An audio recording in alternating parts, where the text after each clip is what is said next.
Hey everyone, Margarita here.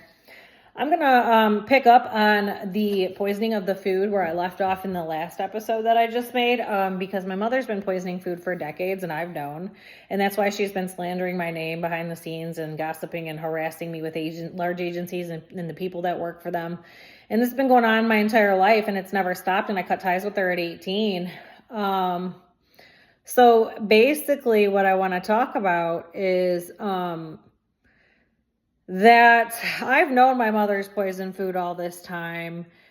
And what's been going on is my dad was coming to my houses. And anytime, like, she was not allowed, anytime he would come to my houses to fix anything or do anything, it could be something small, like changing out a light fixture, something stupid.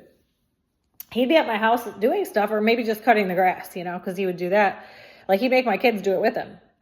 Like make one of them use the lawnmower while he weed whipped. And I couldn't even do that for myself for I believe it was 5 years before the first time I cut my own grass, because I was so injured. That's how injured I was.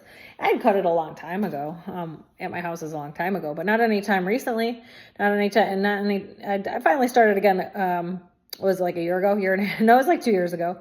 2 years ago, I ended up having to cut my grass because then I bought the place down in Ohio. I had to cut it there, but I have to use a electric mower. That's the other problem. We do have a riding mower. I can't use it. My younger son can't use it. My older two have to use it. So my dad would have the older ones do that, and he would weed whip. My mother would get jealous, or it could be whatever. It didn't matter the reason, but he'd be here at least once a week, sometimes a little more. And then when I was heavily working on the house, trying to get it together the last couple months I was in here before I left for Ohio, I had numerous people here working on stuff, but he'd stop by for an hour or two and do this or that. And this was going on heavily. So my dad would have these extreme UTI symptoms pretty much the next day or the day after every time he would leave my house. So every time he would come help me or come do something at one of my houses, and this has been going on for over 20 years now, she would poison his food, and a couple days later he'd have an extreme UTI and he'd have to go to the doctor. And that's extremely rare for a man for that to ever happen, first of all, and to happen that frequently. And there was another issue, because at one point he had really bad hemorrhoids and he got a surgery to remove them. And now that I'm thinking back on it and I know what I know and how everything works in the system, I'm pretty in your body, in the human body system, I'm pretty sure that that was caused by her poisoning the food, and that's what was causing the flare-ups and the irritation. And with me, I wasn't really eating the food the way he was. I moved out when I was 18. She only had access to my food for very short periods of time, here or there. It was not very often. And her food was never allowed in my home, because I've known this, and everybody knew this. And my dad even admitted it at one point. But that's the trigger. That is what triggers her to do that. She gets jealous. She's been jealous of me since I was born, because apparently my dad immediately became a parent and took on that role, and my mother did not. She had a C-section, and then she just never bonded with me or took on the role of a parent. And my dad just kept doing everything and would just work, and then she just kind of sat off doing whatever. And that's what that is. So I don't know. So every time he would come to help me, all the way until he fell a couple years ago, he would show up and he'd have to take a stop at the doctor because he had an extreme UTI. So there's a whole history of these UTIs that he's been having since his injury, how it became so extreme, how he has blood in the urine, he gets into septic shock due to this infection. It's her poison food that does it. He's had the UTI thing going on the whole time, just nobody knew. He just thought it was some random odd. I don't know why he didn't find this odd. I tried telling him something. And then he showed up with these welts the one time. And so that's what makes me think there's more than one substance, because a long time ago, it happened to me 4 or 5 times when she had access to my food, about 13, 14 years ago. I had the same exact odd welts. And ironically, I went to the doctor to get it checked out because I was traveling a lot at the time. I was about to buy a condo in Florida, and I worked for Applebee's as well. And the manager, bed bugs were prevalent at the time, and I had these welts and they itched really bad. And she made me go to the urgent care. No, it was an urgent care. I don't know if it was the doctor's office or whatever. I had to go, and I had to go twice for it because she thought I was coming back with bed bugs. And I said, these aren't bed bug bites. I didn't know what it was. It made no sense. I worked out every day. I ate organic food. I was totally healthy. Had no clue. This happened to me 4 times, but I had gone to try to get medical treatment twice. And I'm like, no, what they were trying to say, what? And I'm like, that's not what that is. That's not it. And I'm like, it doesn't even make any sense. Never really figured it out until my dad showed up a couple years ago when after he had been done working on something, and he had these welts, the same exact ones. And I had pictures of them from a long time ago. And then I had him send me one of his welts from his phone. Ironically, that phone got stolen, and I didn't download the picture to my phone, so it didn't get saved. So I don't have his, but I'm pretty sure I have a flash drive floating around with the ones that I had, but they were the same exact welts. So that's what makes me think she uses more than one substance. However, that is the trigger. When he comes over here to help me, or any of the houses I've owned in the past 20 some years, that's what she does. Any amount of jealousy or envy, pretty sure she would do this at work. Well, the 45 years she worked at Beaumont, pretty sure she would, if she was fighting with somebody at work or something, that she'd make a batch of food. If she goes to a party and there's somebody she doesn't like and she knows that they're there, she's going to poison a batch of food. She doesn't care if everybody else eats it. She'll still do it. Like, this is how she operates. I've known this for a very long time. It's not funny. I'm used to it. I'm 41 years old. Nobody will do anything about it. She's sitting here calling all these departments and all these agencies, and they're harassing me left and right. I can't even get to the damn grocery store without getting harassed. Like, seriously, I'm not gonna be able to live where I live much longer. Like, this shit is so sick. I'm not even safe in my own home. But the reason for that is because I've been trying to tell people she poisons food, and nobody will listen to me. And that's why she had to paint me as mentally disordered, so no one would ever believe me. Not only that, but like, I kind of helped the situation by cutting contact and me not having contact with any of these people and not even knowing she's spinning a whole false narrative in the background, and I have no clue. I'm off living my life somewhere else, building success from the ground up. Well, she's using agencies to harass me and wipe me out, all because I know her deep, dirty little secret. And so I don't know how this is all going to play out. What I do know is these are very serious crimes. She has triggers to them. It's all there. Charmaine's been involved for over 5 years now. She documents anytime that there was one of these incidences occurred, or when there was a batch of poison food. She did get me a couple times. I had thought my dad had actually brought whatever he had brought in because of whatever, food product or whatever it was. She did get me a couple good times. Along the way, I'd say in the last 10 years, maybe a couple times. In my house, getting it into my house. It was different since my dad's injury and he's been at special treat, because then I intentionally tried to catch what she was doing and tried to do it myself, but I, in the beginning, couldn't really catch it because I was trying to take a bite of this or that. Like, I was doing it too often, too soon, trying to figure it out. So I stopped doing that, and then I did it. It happened to me accidentally a few times while I was over there, and then it happened. I did do it intentionally, like 2 or 3 times after that little round of, like, I couldn't really figure it out because I did too much too quick. I just did it once a week is what I started doing, and that way I could tell. So I was correct. That is what was going on. And then it did happen a few times accidentally over there as well. I do know that the substance, it's colorless, it's odorless, it's tasteless. I know that much.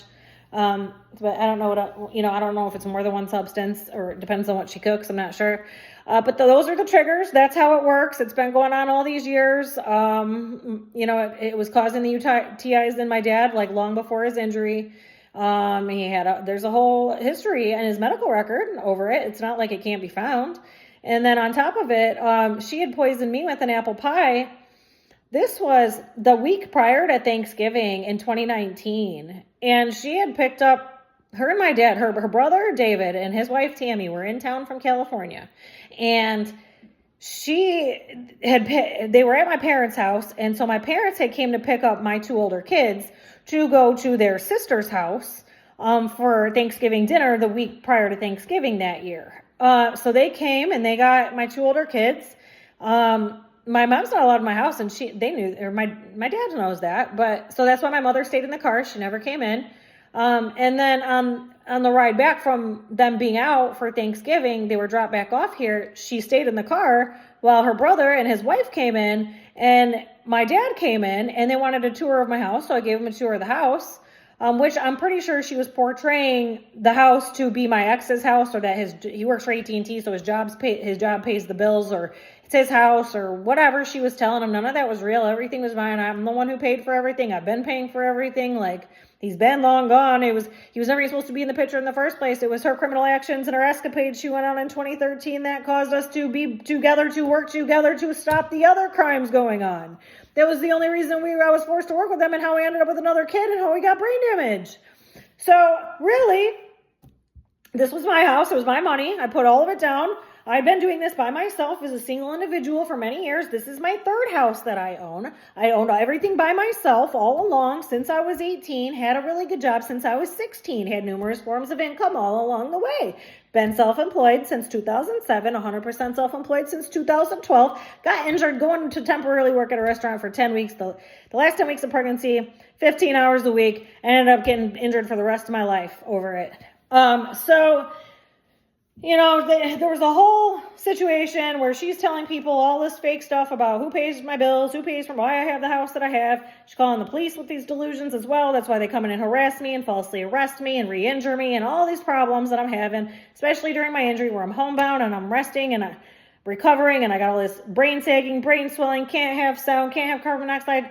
They don't believe any of what I'm saying because of her delusional phone calls. And then here they put all these false charges on me. I've had to spend thousands and thousands of dollars for all these false charges that she's had put out over the years. And I mean, there's more to it than just that. That's just the tip of the iceberg. So, that's all gone on. She played a whole illusion, making them believe this was his house or his job paid it or whatever she told. She tells everybody, I'm sure, the same story, something along those lines. And that's why none of the police ever take me seriously when I try to report her poisoned food. So that day, she had gave a pie container of a pie she made and took to her sister's house that there was only one piece missing out of it, I believe, because she's known to have good food that doesn't taste good. It's not like some secret. People know that. And it's probably because she puts poison in most of it. Or she stirs it up with bad energy while she's cooking it. I don't know. Or probably both. But this pie container was brought in by her brother. And because she's not on my home, so the rest of them came in. She sat in the driveway in the vehicle. He brought the pie in. I initially thought it was their sister. They share the same sister, so I thought it was her pie. I thought she made it because she actually makes good food. So initially, I ate a piece thinking it was her pie, and then realized shortly after I was almost finished with it when I realized it wasn't her pie and what I had actually ingested. It didn't take long. I wasn't even done eating it. I was so extremely sick because at this time, so this is Thanksgiving, right before Thanksgiving in 2019, I was extremely injured at this point, still near death, not knowing if I'm going to live or I didn't even know if I was going to live or not for another year at that point. So this had been going on very extreme, almost 2 years. I was very close to death, very sick, couldn't have one dose of one breath of one particle of any type of chemical toxin, gas, anything. So I had ate almost an entire piece of pie before I realized that was not their sister's pie and that he was tricked into bringing the pie container in for her. And that way I would eat it and I would be very sick. She knew I was very sick fighting for my life. She's the reason I was not receiving treatment within the medical system. By this time we were already treating at the private center and I'm under treatment, but it was so extreme that it took almost 2 years of treatment to cross the first threshold to even know if we were going to live of daily treatment, incapacitated for 3 years. So it was like a year before this. So extremely injured, almost 2 years at this point. Very sick. I eat this pie. I'm not even done with it. Violently ill all night long. Violent vomiting, diarrhea, dry heaving. I couldn't even make it from the couch right here I did have it right here. So I just moved it to the side, but it was right here. And my house was set up different. I had them, after the damage, I remodeled how I, the blueprints of the kitchen. I had it set up all different than how it was initially. So there was an island over there, not the peninsula that's right here. And the trash was right there in the center. So from there to there, I couldn't even make it from the couch to right there where the trash was. And it stayed that way all night long. This went on for 10, 12 hours. I was so exhausted because I also had 2 brain injuries already at this point. I was so mentally and physically exhausted and I was so close to death and drained. And I was falling asleep. I couldn't even keep myself awake because it was so taxing and energetically draining for someone that's that injured. How violent the vomiting was, extreme vomiting. And then extreme diarrhea later on. I already had that continuously anyway, but not the violent vomiting. That would only happen from time to time. And even then it wouldn't be violent. That's still the case. I don't really have too much vomiting. It's mostly extreme nausea for me. ongoing with my regular symptoms. So this was added to my already ongoing severe symptoms, which you can view in all my other episodes of the severe carbon monoxide poisoning and the ongoing symptoms and the effects I suffer from. But that's what happened that night. And I was so sick. But at this time I started to learn how to reverse poison. So I'd already known a little bit, and I'm like trying to get this out, get it out of me. And part of it, I drank like almost a whole bottle of essential water. And then the next night, I ended up taking a sip off of that same bottle of essential water. I think that stuff went on for like 14 hours or so, all night long in that extreme manner, to the point where I couldn't do anything but that. I was seriously just leaning my head on the countertop, vomiting into the trash can all night long, and trying to go back and sit down because I couldn't even get a wink of sleep in. It was so extreme. And then I got near death. And then my head is continuously, my brain was swelling up and down continuously for 2 years at this point. This is still going on. So these vomiting bursts and the dry heaving is making that like 100 times worse. So I'm like about to fall out, about to die, can't get help at the hospital. I don't know what to do. I was so sick. And then at the next night when I took that one sip of that same bottle, it must have been, I don't know, enough on my lips. So whatever amount she had put in that pie, she must have planned this all in advance. Intending on leaving that pie at my house so I would eat it. Because she knows we all smoke weed is what it is. And then eventually we'll all get the munchies and want to eat it. And that she figured that out eventually. And then she also can use that excuse to, I'm on a diet. So that way she doesn't have to eat the poison batch of food that she poisoned.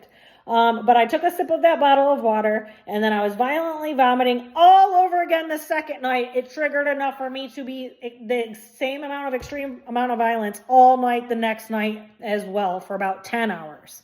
So that went on all night long again. And now I'm like really thinking, I don't know if I'm going to make it. And then I was also on a break from treatment. I wasn't treating, I think I was only treating once or twice a week at that time. And then I had just bought my home hyperbaric chamber. So I had to use it. And this was still when I was very extreme. It was really hard to get in there and down and under pressure. When you're in that extreme degree of suffocation, it's really hard to do because you're suffocating so much and it becomes more extreme real fast. And it's hard to do. And I was new to the home chamber. It's a little different. But I mean, I'm familiar with it at this point, but I was just so extremely close to death. I had to get in there. I had to use it because, I had just gotten it together. I had just made it so it was a little more powerful. I shortened all the hoses so the oxygen output was a little higher. And that's what kind of like made it a little easier to get in there. And I had to, because it was pumping off like 88% oxygen, but, I needed it to be like 93 or something like that. It was something along those lines. There's no percentage on the machine. I'm just going by like how I feel and how I know how it works. But I had to get in there because the amount of poison was so extreme and the symptoms were so extreme that's what happened. And then the next day, so I'm taking these other things that I take to help remove this stuff as well. And like certain kinds of water help as well. And then, I had ate a can of chicken noodle soup. And it was organic too. And just by it being in that aluminum can set me off the next day. I couldn't eat anything for days. I was so sick and I was so close to dying. And I just I stayed that way. I stayed that way for about 5-6 days after that all happened. And I couldn't, I think I missed work. Did I miss work? I don't even know. Oh, you know what? They dropped them. I think this was a Sunday they did all this. No, I don't know. I made it to work, but a series of bad things, because there's a whole spiritual aspect to what's been going on as well. I don't know if she actually uses black magic or if she just swirls dark thoughts in her head. I don't know. Nobody can tell. Her eyes are black. She's evil as fuck. Nobody can tell but me.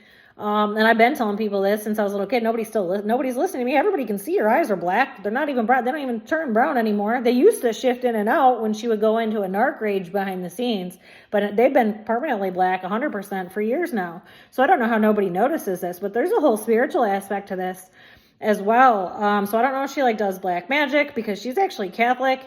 And then she preaches that she's such a good person. She uses all these church people to back her up on this good person that she is. And it's all fake. She's a fake nice person. The whole thing's fake. The whole person that she is. It's not even a real person. What everybody else sees and the person that I've known that she is since I was a little kid is the same person. What everybody else sees is a different person. And she can control it. So that tells me she belongs behind bars, not in a padded cell. So I'll get into the spiritual aspect more about this, but I do believe she carries the spirit of the devil. You know, I don't know if she's like actually, like she could just be lighting candles with intention, because I know she does like candles, or maybe she goes to a practitioner who does magic. I don't really know. It could just be the dark thoughts that she swirls about me in her head. Who knows? But all these crazy things that happened all in that 1 week, where once I realized it, because then I nearly died. My kid nearly died like a couple times, like all in 1 week. He hit his chin, busted his chin open twice after it was already busted, and then I don't know. It was a couple crazy things. And then my vehicle had filled with carbon monoxide. And I had been using this vehicle to get to and from treatment like that whole year. And we'd had it a while. But I knew once it reached a certain mileage, there was going to be some in the interior. And at this time, we couldn't even have one breath of 1 part per million. So immediately, due to that, we already had one new vehicle. Thank God. We had already replaced one of them. And due to that, we had to like replace the other one. But the oldest kid was getting ready to drive, and it was almost paid for. So he was about to have that vehicle. And so I had to go buy a new vehicle over this, which is the car I have now. So I bought the car at the end of this week after all of this had happened. All these crazy things had happened. And then when I realized there was a spiritual problem and it was her energy in the pie and what had all happened, I saged the entire house. Because I can smoke weed and I can have sage. Those are non-toxic. Those are not toxic particles whatsoever. As long as you're not like keeping everything locked up and there's no ventilation to it, it's not like coming, you know, as long as you like vent the place out after you do that stuff, then or while you're doing it and after, then it's fine. There's no issue. So I saged the whole house, and all of a sudden it was dead silent in here. Everybody's in a different room. I hear my older son. He's in the room behind me right here. And this window that you see, this skinny window right there with the white blinds, all of a sudden I'm in the next room over there, and I just got done saging, and I'm starting to like kind of fan the air out and get the windows, a couple of the windows closed, and because it's getting cold out. And all of a sudden I hear this big thud, and I'm like, what the heck is that? And all of a sudden I hear my older son go, holy shit. And I'm like, what was that? And he was like, he's like, that bird just knocked itself out. Or I think he said a hawk. It was a hawk. I don't know if he said hawk or if he said bird. He was like, that thing just knocked itself out. And here we all go rushing to this window right here, and he looked down. And I saw it by the time everybody else got to it. The bird was hopping over the neighbor's fence, like discombobbled and looked like it had a brain injury, couldn't fly. And it had left a whole pile of feathers down below the window, like 100 feathers. And it stayed there for over a year. Because then it was wintertime after that, and it snowed and everything. But those feathers stayed there for like a year. And this bird literally just flew straight smack in the window, the biggest bird ever, and like knocked itself senseless. After I had gotten done saging, and we're like letting the air out of letting all the sage out of the windows and everything. So I don't know, like, and that seemed to have cleared the problem. Then I got a new car, and everything was on the up and up after that. And then there was this whole fight about her pie container. Prior to that, for years, she was arguing with me about this pie container, the one she dropped the pie off in. I never had it. She thought I had it from like 15 years prior. Never had it. I didn't know what the hell she's talking about. She's trying to say something. One of my friends had it. I'm like, I don't think so. Like, none of us ever had this pie container.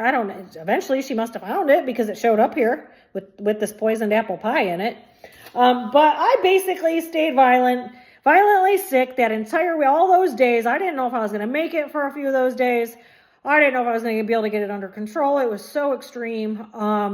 And she used her brother to bring the pie into the home, much like all the rest of the batches of food she generally uses my dad, or before his injury, used my dad to get the poison batches of food into my home, most of which I caught and would throw away. But a couple of times it was like mistaken for who bought it type thing. But usually it's noticeable, and we were able to remove it immediately. And this time this was the result of that. And she uses other people to do her dirty work. So her hands are clean. She throws stones and hides her hands. She's way over here. See, I'm way over here. I didn't do anything. I'm in California. They happen in Michigan. I'm way over here. That's like her energy. That's what she does. And nobody can see it but me. This has been going on my whole life. I've been trying to tell people. But anyway, I nearly died over this stupid pie. And that was her intention. She had intentions of that was her direct intention. And, it was a chocolate cake, which I had thought my dad bought and brought over because I saw him eating it. So I thought like he brought it here to like cut it and eat it with everybody. I didn't really know how much was in the container. So this was like spring of 2022. And in between there was all these other little batches that she'd have him bring over, but I made sure everything was disposed of immediately. Nobody ate any of it.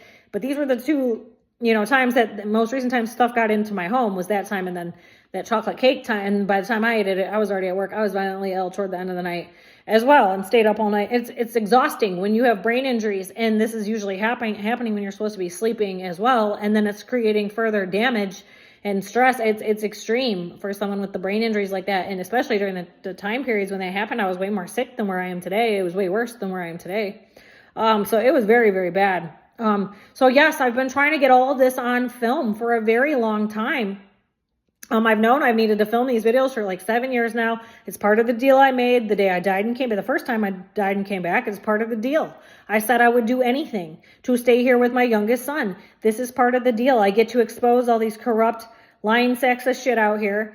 There's so many of them. I can see right through them immediately. And what's strange is I was not gifted with this like because I had an injury. I was like this when I was born. And I just didn't know I was gifted for like many, many years. I had no clue that I had like a spiritual gift, that I have the gift of discernment. I can see right through people. And I didn't really realize it because I was born that way. And then once I got poisoned, it just became heightened, just like all the hypersensitivity solved the problems I have with all those issues. Same concept. But it was like a spiritual hypersensitivity instead. So that was the reason for like all the flashbacks, probably the reason for all the synchronicities that I have and like all these things. But I just want to get on film the apple pie incident. It caused all these problems. And once I saged, everything cleared up and we started to like kind of move forward in the right direction again. But I am going to do a whole section of videos on the spirituality aspect of a lot of the things that I've dealt with. Because it's not just that. I've dealt with a lot of spiritual incidences since the first time I died and came back, and then going forward and everything with my mother. And that's what caused me to learn everything about my mother as well. But I do believe there is something evil going on. I don't know if it's actually black magic or not. I don't know. Like it could just be dark thoughts and just evil intentions for all I know. But that's been going on my entire life. And it took me my injury and all this other crazy stuff to happen for me to actually figure all this out. And then I experienced it in other aspects of my life. And I realized that people do that stuff. I never really thought about it that deep. I spent my whole life working. I don't think at that point I had never had time to think about stuff like that. I was like in a whole other world, like just working really hard, never really thought about it. Not that I didn't believe that people do it. I just didn't really think about it. But now that I'm realizing who she is, what's been going on, I've been knowing for a few years now fully, kind of that this is a part of all this. And, I don't know. I'm going to come back and do a whole series on that as well, because there's way more to it. I'm telling you, everything I've talked about to this point, and I almost have 100 videos up, I am nowhere near even scratching the surface of what I have to say and all these things I've been through and what has gone on, because this stuff is bigger than a movie. It would take a whole Netflix series of like 3 or 4 or 5 seasons to like spit out probably more than that. Everything that has gone on to fully capture the reality of it would probably be enough for like 20 seasons. But anyway, I'll be back with another one. I just had to catch all that so I could put the videos up on the poison food and what's going on at Special Tree Spinal Care Facility and then what happened with me. And I'm going to put the 2 videos up together so I can put them in the same post for people to view. So I will be back with another one. Thanks. Bye.